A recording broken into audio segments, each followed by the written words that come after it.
Thank you, Robert. That was fantastic. What a beautiful, beautiful song. Do all you can. Good morning, everyone. It has been such a butterfly kind of week, hasn't it? I mean, has it been a butterfly kind of week for you? It has for me. Talk about bizarre flutterings here and there and everywhere. Last week we moved into the month of transitions, and we covered the butterfly effect and talked a little bit about how the imaginal cells that start gaining in conscious awareness of themselves inside the caterpillar actually form together to create the butterfly. And it has certainly been a butterfly kind of week for me. How about y'all? Anybody else out there? Yes, same here. And thank you for your beautiful song, Do All We Can. That really is what it's all about, isn't it? Absolutely. So the metamorphosis, I feel as if the metamorphosis into butterfly, it feels complete. It feels complete, and it feels like we are ready to spread our wings and go out into the world and produce and experience and do all we can in the way that we are divinely guided. Just like Mara had shared, your desires, they're powerful instruments to guide us in the direction in which we do want to flit and we want to flutter in our life. And that desire is the most powerful bit of guidance that we could possibly have.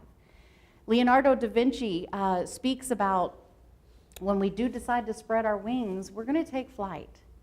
And taking flight can be scary. Taking flight can bring up some fears. Going through transitions, change, that's some pretty crazy, funky stuff. It can bring up all kinds of fears. It can bring up all kinds of things that we experience. Driving here this morning, I pointed out to my husband Tony, we passed a pickup truck that had a bumper sticker that said, "I love NAR."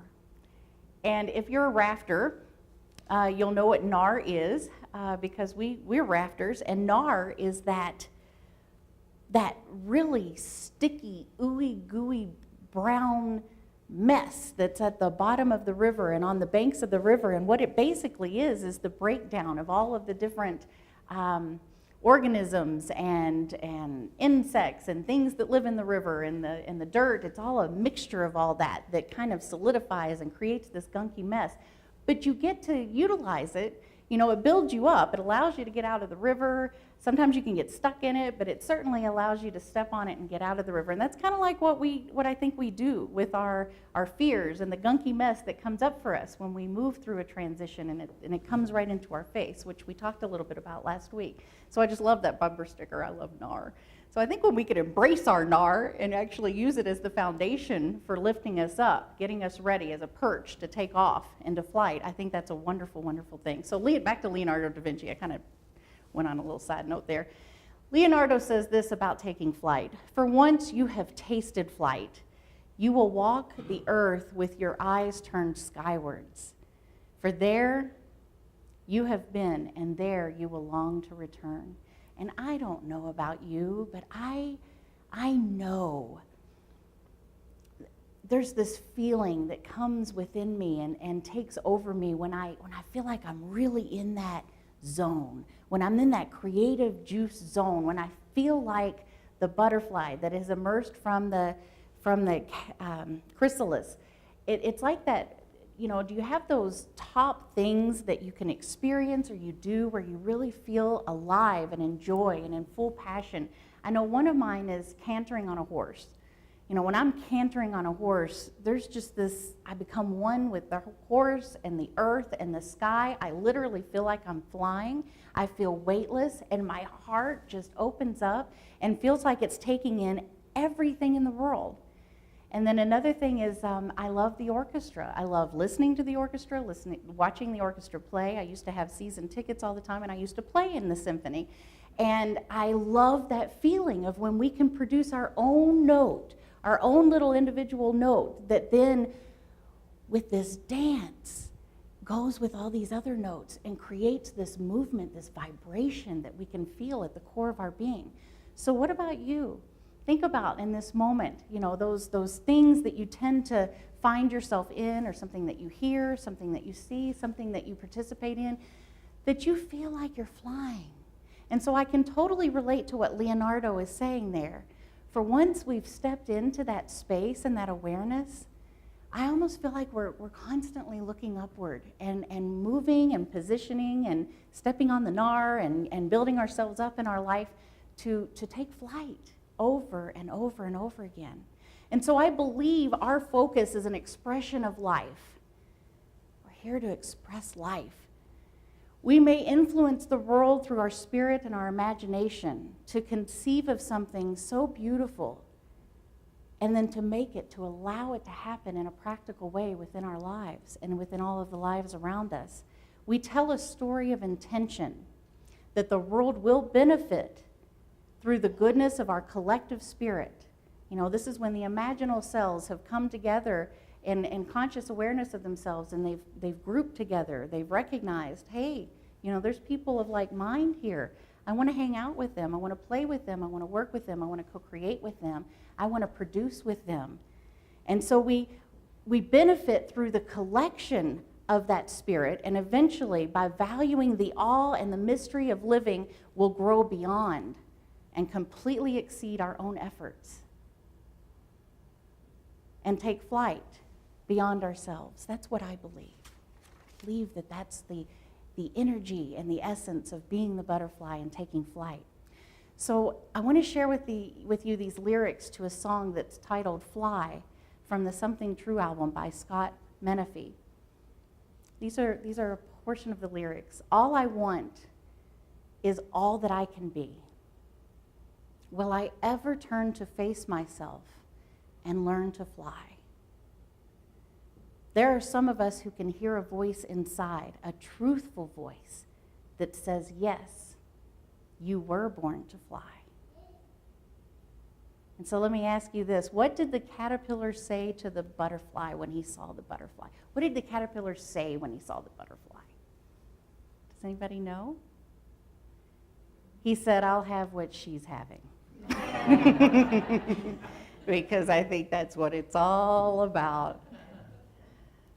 You know, go through life, you know, we can't help it. We don't live on an island. Our ears are open, our eyes are open, our souls and hearts are open, and we interact with people and we say, well, gosh, you know, so-and-so just seems like they've got it all together. Their life's flowing, they're setting their intention, and they're co-creating and producing and manifesting their life based on their desires. I want me some of that. That's what the caterpillar said when he saw the butterfly. I'll have what she's having. And so what does that look like for us here at the Center for Spiritual Living Castle Rock? How do we go about bringing that into our life? Well, there's lots of different ways. We have numerous opportunities that are literally right here at our fingertips. And I just want to speak about a little bit about that this morning. A lot of it is about staying focused.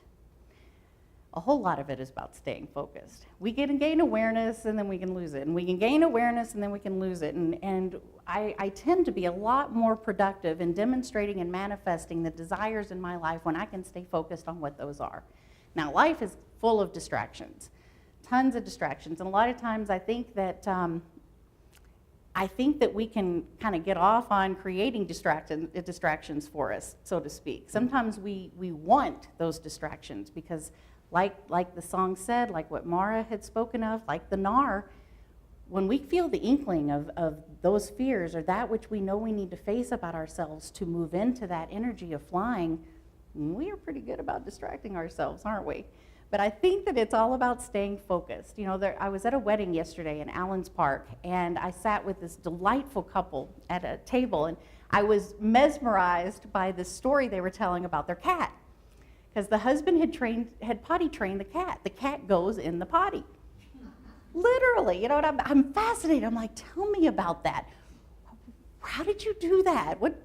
I mean, does the cat really get up on the toilet seat and, you know, do its thing? I mean, does it flush? You know, tell me about that. I was just mesmerized.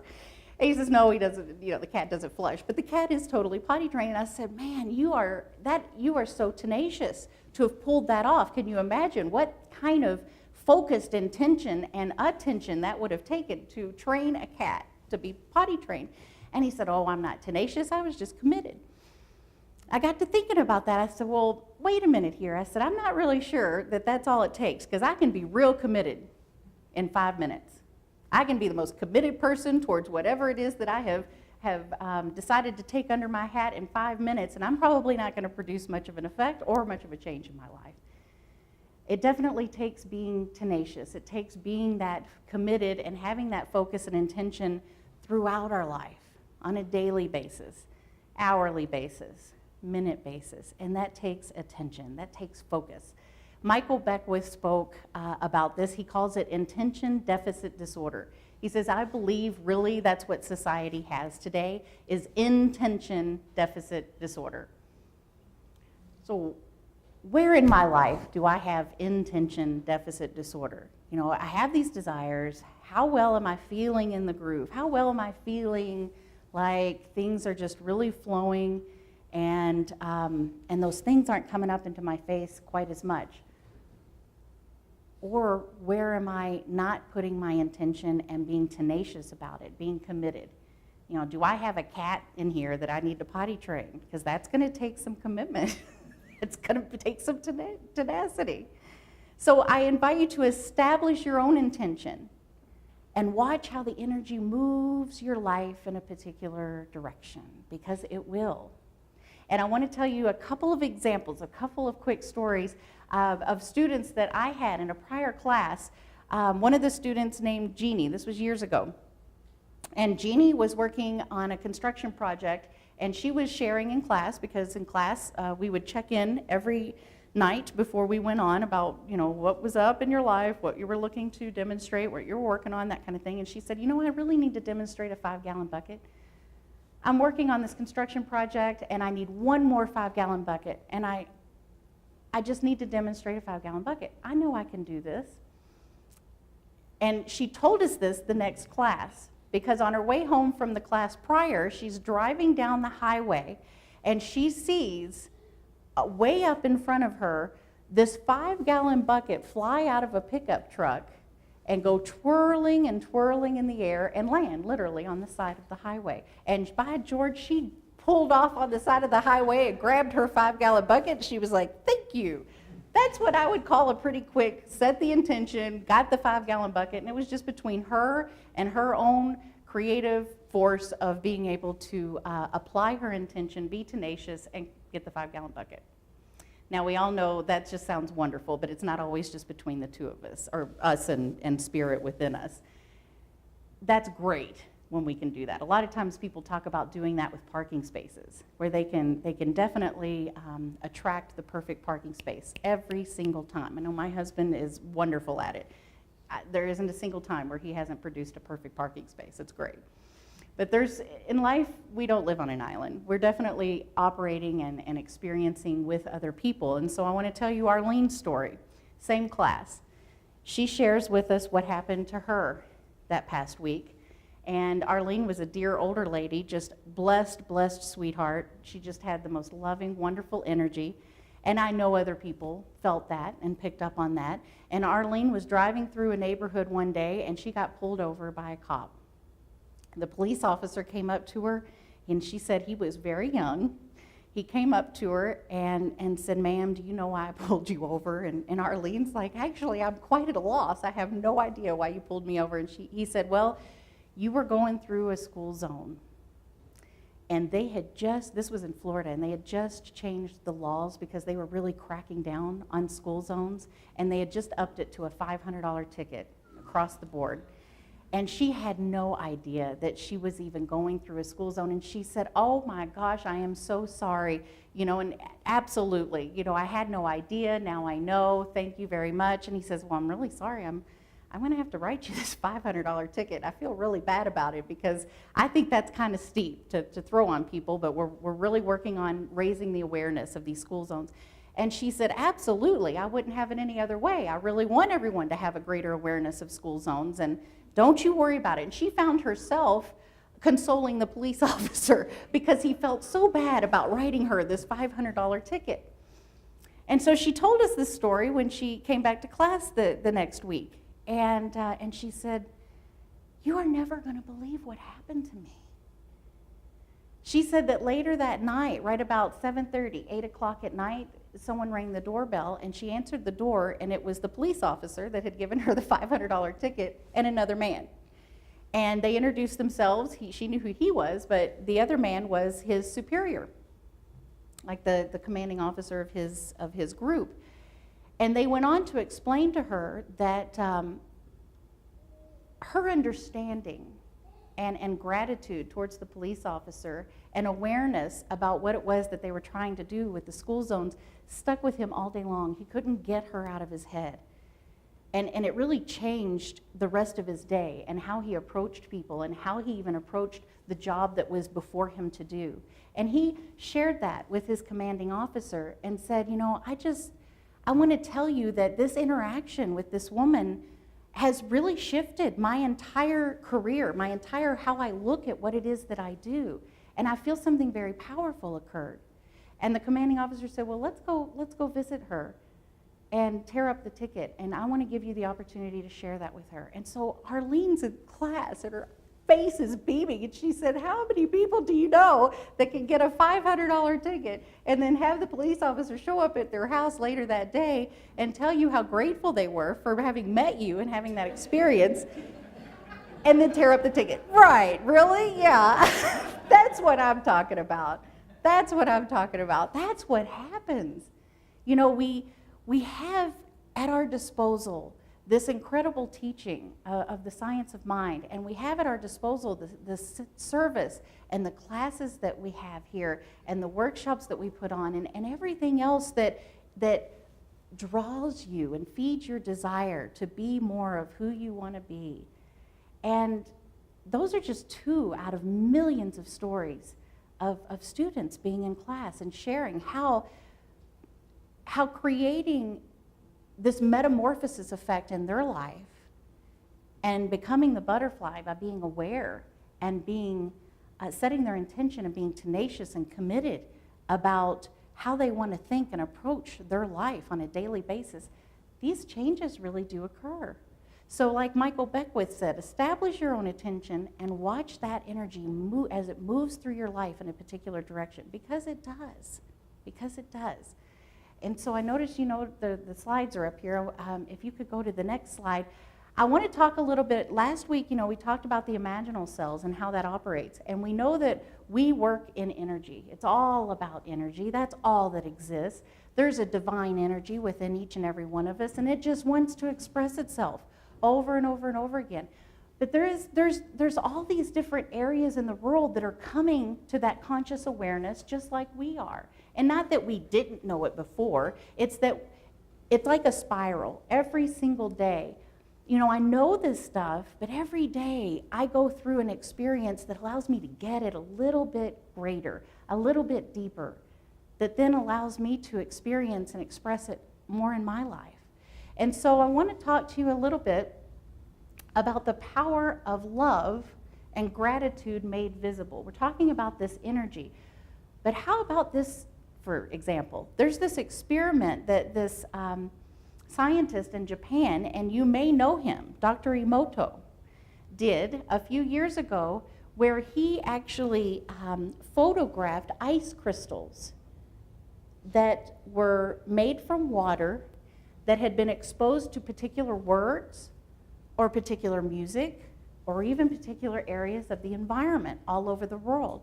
He took samples, and the water crystals froze, and he took pictures of them. And so we're going to look a little bit today at some physical, visible expressions of how this energy does move life in a particular direction.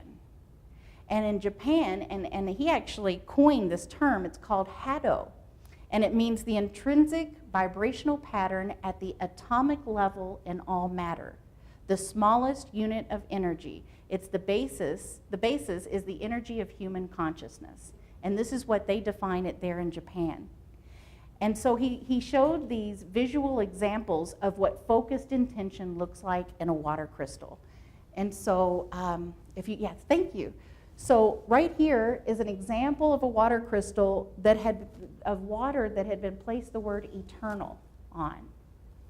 Right here is love and gratitude. So just go ahead and look at the water crystals. And Eric, if you could go to the next one. Slide 4 is the water crystal depicting what harmony, that vibrational energy of harmony. And then thank you, the vibrational energy of thank you. But then look what happens. You disgust me.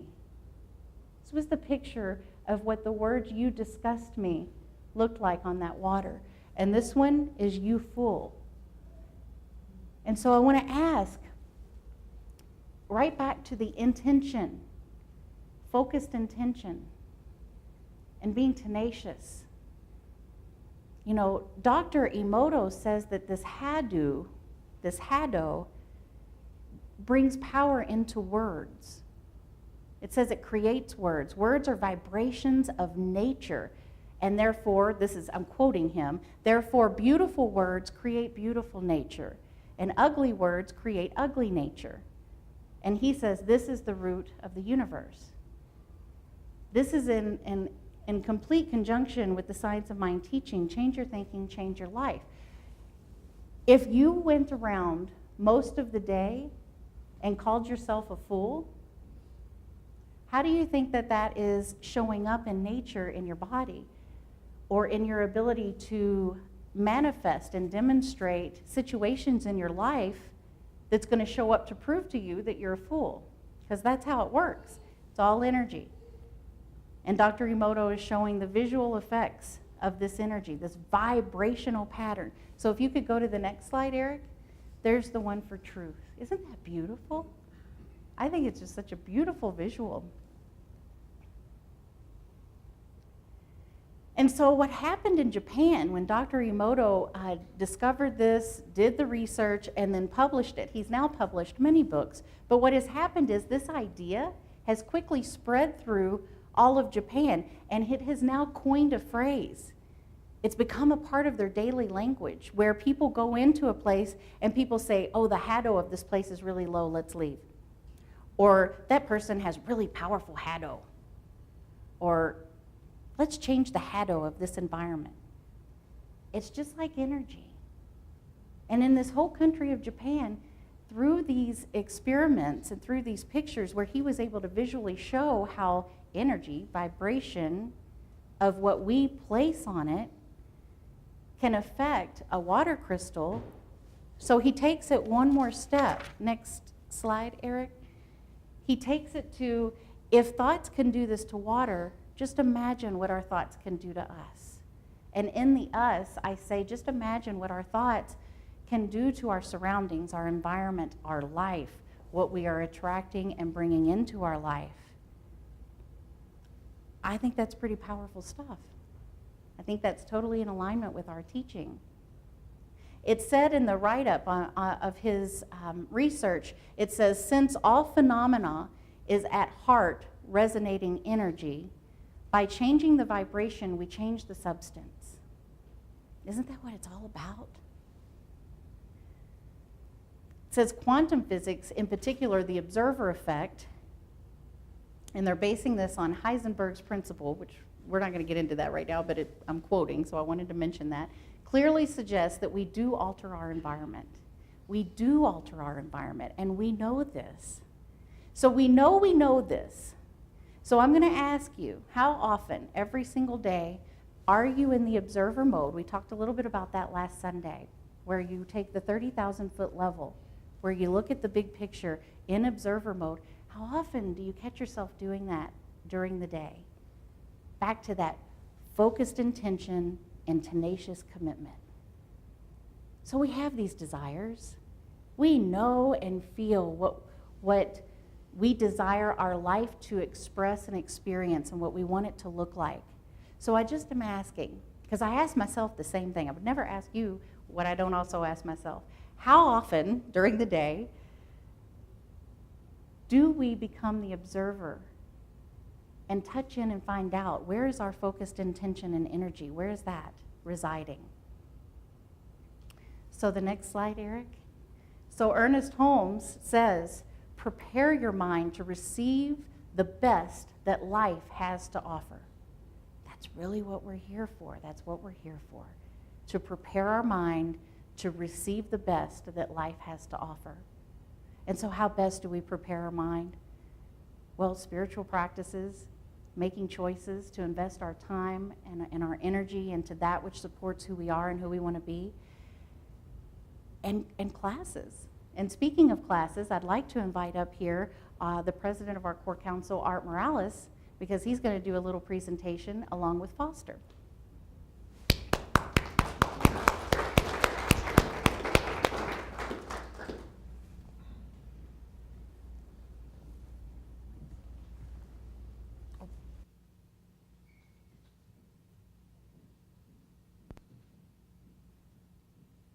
That's how you turn it off. Thank you all. It's a challenge. I'm trying to look out there to see what class members I have, and the only one I think I see from our class is Caroline. What? No, this is from our foundations class, or other class that we got going on. But from our foundations class, we just have Caroline here. So what I'm going to do is just recognize Caroline, but would like to recognize the rest of the class in the future. Is that okay? I would love to do that. How Okay. about we energetically recognize them by reading their names today? Okay, that sounds good. Presenting the certificates to the ones that are. And The I'm gonna one. assist you with the one. Yeah, The- well, we've got others, because Foster's gonna do his. Yes, okay. Well, first of all, we had an amazing foundations class. And this class left this group, I think, forever tied to each other. And some of those class members have gone on to our next class where we're talking about consciousness. But I'd like to recognize Caroline as being here. Come on up, Caroline, would you?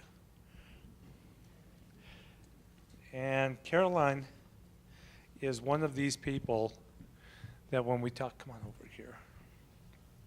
Caroline is one of these people that when we talk about stepping into the unknown and really going all the way in is right here. And she's one of my heroes, and I love you so much. Thank you. So here's your certificate. Thank you, and congratulations.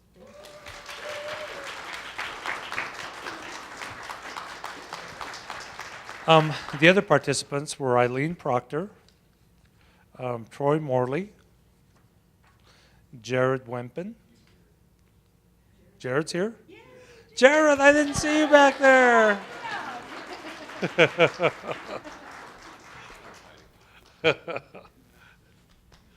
Every class has that person that brings a spark to it, and Jared has done that, and he's also venturing into our other class with consciousness. So Jared, love you, brother. Thank you. And here's your certificate. Is Tiffany around? She's not. No. Okay, great. Thank you, Jared. Tiffany Wempen was also in. Christine Powell, is she here? I didn't see Christine. Okay. Jennifer Nadawi. And the funny thing is on some of them, when we were going through the class, we're going through some tough times. And, we're manifesting opportunity.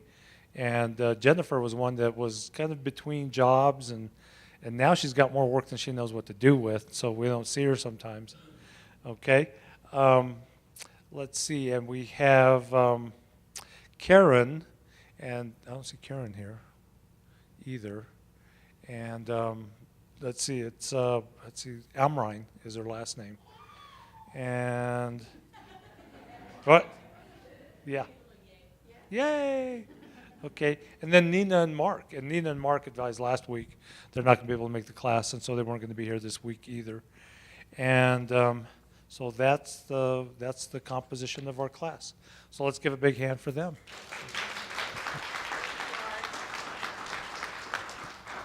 Thank you, Art. Just so you know, that was the foundations class, which we will definitely be offering at least once a year here at the center, if not more. And we are so grateful to the foundations class teacher, amazing Art. So thank you, Art.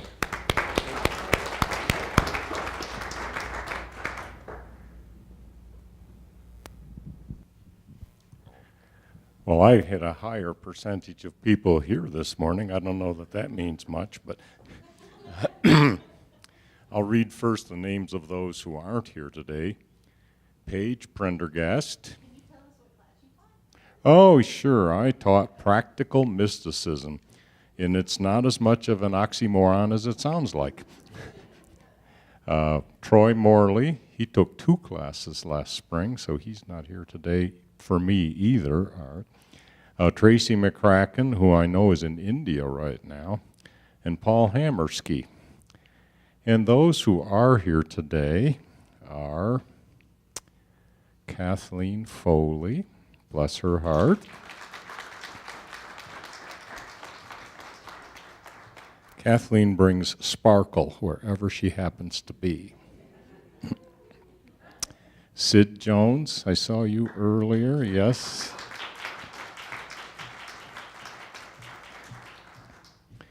We were at a seminar a few days ago, Marilyn and I, where some people came in and talked about the wisdom of horses. And Sid could probably stand up here and give us a talk about that, because she's for sure a marvelous horse person. Barbara Lane.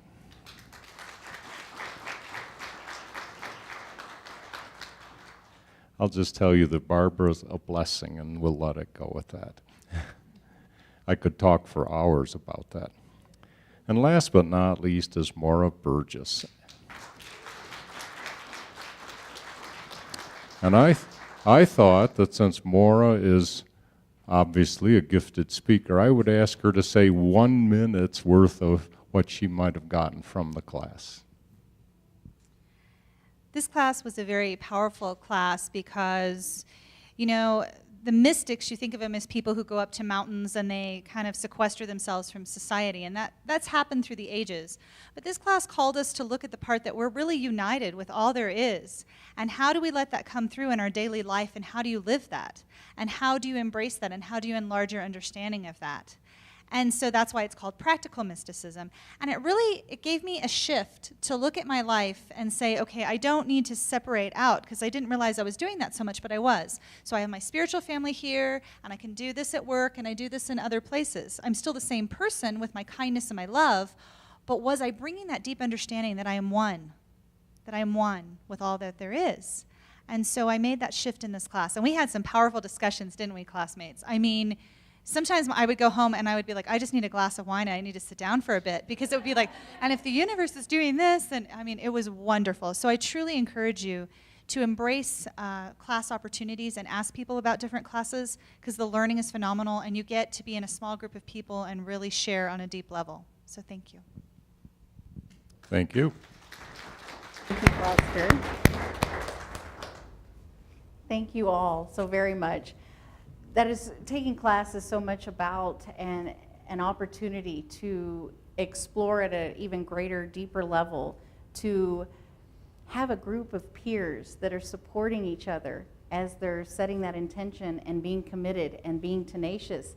And so when Art and Foster shared with me that the certificates came in, I said, well, we got to hand those out in the service. So thank you. I'm not done quite yet, but I'll be with you in a second. I kind of did that in the middle. So I'm going to read a quote by Susan Sontag that says, she says this so emphatically and so powerfully. She says, do stuff, be clenched, be curious, not waiting for inspiration's shove or society's kiss on your forehead. Pay attention. It's all about paying attention. Attention is vitality. It connects you with others, and it makes you eager. Stay eager, Susan says. So she mentioned vitality, she mentioned paying attention, and she mentioned staying eager. And that's really what our spiritual practices, coming to service, taking classes, that's all in support of what we can do to be that observer more and more often as we go through our daily life, and provide that commitment and setting our intention and being tenacious with that. And so I just want to say, as we increase our conscious awareness, we also experience life a lot longer at the 20,000 foot level. And so at that level, we truly get that we're all one. We're all connected. There is no separation. There is no border. There is no that country and that country. There is no that person across the street or on the other side of the railroad track. We're all one. And next slide, please, Eric. One great example of a story of that 20,000 foot level, we're all one, where when community comes together, just like those imaginal cells, they come together, like-minded, a lot of power, and what a village can do. This is a Peruvian boy called Eduardo. And this picture was taken by a very famous National Geographic photographer that was actually just moving from one site that he was stationed at to another. And as he was moving along the road, he came across Eduardo. And I don't know if you can see it very well, but Eduardo's got tears streaming down his face. And he definitely looks like he's in pain and looks like he's in sorrow. And the photographer noticed that he had a pretty old and worn sweater on. He had patches on his elbows. And he just couldn't help himself. He stopped the caravan because he had to talk to Eduardo. He felt the need to console him in some way and find out what's wrong, because his sorrow was so palpable. And so the photographer talked to Eduardo, and what had happened is Eduardo is 9 years old. And he is responsible for herding the family's sheep herd. Or sheep? Goat? I think they're goats. Sorry. I think they're goats. He's responsible for herding the family's goat herd. And he was bringing them back to their land after having them out all day. And right as they were crossing the road, this taxi driver was speeding and came out of nowhere and did a hit and run and killed about half of the herd. And that's their family, already they're not, they get by, that's apparent by his sweater, but that's the family's bread and butter. That's their only livelihood. And he was crushed beyond measure. He was like dealing with all of the feelings of how is he going to go back home with half a herd and explain this to his family. And the photographer took his picture, and he actually did a write-up of his story, and it showed in National Geographic.